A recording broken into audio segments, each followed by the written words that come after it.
I den her episode, der kigger vi på, hvordan at du tilslutter et kamera til din Rodecaster video.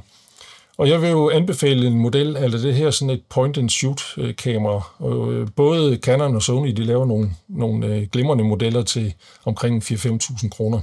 Fordelen ved dem, det er, at de har en helt fantastisk eye-fokus, så hvis du sidder og bevæger dig lidt frem og tilbage, jamen så sikrer automatikken, at det hele er i fokus. Det her, det er en lidt ældre model, det er en Canon M200, men der findes mange nyere modeller, som gør det absolut ganske udmærket, og prisen, det jeg nævnte, det var faktisk både med kamera og optik. Det du skal sikre dig, når du vælger et kamera, jamen det er, at den har det, der hedder Clean HDMI ud. Og det betyder, at man får det rene signal fra kameraet. Hvis ikke den har Clean HDMI ud, jamen så får du batteristatus med mere med over i dit output, og det vil så blive synligt i webinaret eller i optagelsen, og det har vi jo ikke lyst til. En anden vigtig ting, når man er online, det er jo, at man ikke lige pludselig løber tør for strøm undervejs. Så derfor så vil jeg på det kraftigste anbefale, at du investerer i et dummy-batteri som det her. Det er et lille batteri, et dummy-batteri, hvor der er sådan en connection ned i bunden, sådan at man kan tilslutte en fast strømforsyning. Så det klikker man egentlig bare i her, og så har man så et stik, man sætter i efterfølgende. Men lad os lige prøve at se på, hvordan at du får det tilsluttet til din Rodecaster video. Den har jeg stående her engang, og det vi har behov for, jamen det er så et HDMI-kabel, et fuld HDMI her, og så til det kamera, vi tager udgangspunkt i her, så har man brug for sådan et mikro-HDMI-stik i den anden ende. Og så er det ellers bare at slutte det til input 1 her engang, sådan der.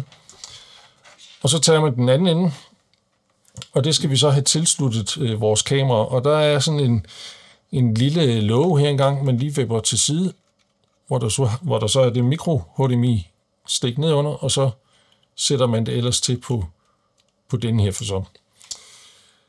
Den her forbindelse, den er ikke alt for stabil, så derfor så har jeg på min egen kamerahuse, der har jeg sådan en lille metal cage udenom, sådan at jeg har mulighed for at låse stikforbindelsen. Men det fungerer også uden det, men så skal man bare være sikker på, at man er lidt forsigtig, fordi det er en lidt sårbar forbindelse. Så skal vi have sluttet vores strøm til, og der vipper jeg sådan en lille låge hernede i bunden, og så har jeg min strømforsyning her, som vi får sat til, og den skal lige have sådan et godt klik der. Så skal vi have tændt kameraet, og det er lidt bøvl på den her model. Jeg håber, det lykkes. Og så på den her udgave, der er optikken låst under transport, så der skal vi lige have frigjort den en gang her.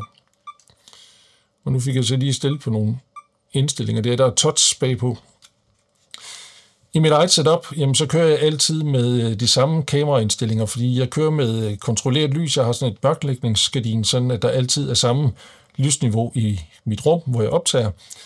Og dermed så kan jeg indstille lamper og kameraer en gang for alle, og så passer det hver eneste gang. Så derfor så har jeg sat den over i kameramode her, og så har jeg gået ind, og så har jeg valgt at sætte den i manuel.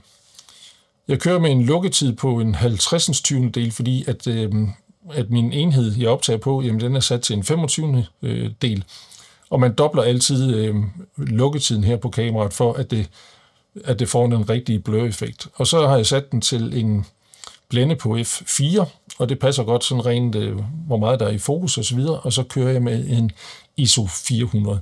Og det vil sige, så med de her indstillinger, jamen, så behøver jeg aldrig at pille ved dem fra nu af, fordi at det er simpelthen ens i mit setup.